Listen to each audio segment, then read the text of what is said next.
Why does data need to be cleaned? I would say there's four main reasons. The first one is if you've got the wrong address, you've got the wrong person on your database, you might not get paid. So the most important thing is to make sure your data is cleaned to ensure that you get paid, get your invoices paid. If you've got the company name wrong, if you've got the company address wrong, if you've got the contact wrong, you may be spending loads of time struggling to get your bills paid. The second reason is really the direct and indirect costs that are incurred through what we call dirty data, through not having your data hygiene.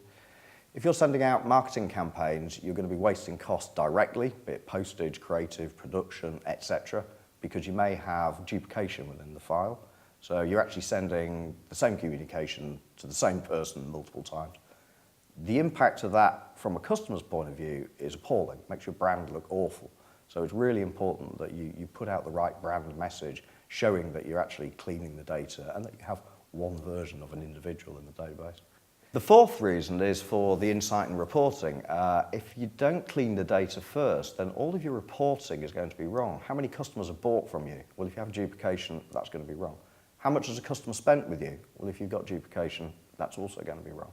Any kind of insight, any kind of analysis that you run, any kind of reporting that you run, if you haven't cleaned the data first, it's clearly going to be wrong. So, four really fundamental reasons why you should be cleaning your data. Get your bills paid, get people to spend more with you, keep your brand looking good, and make sure your reporting and your analysis and insight is correct.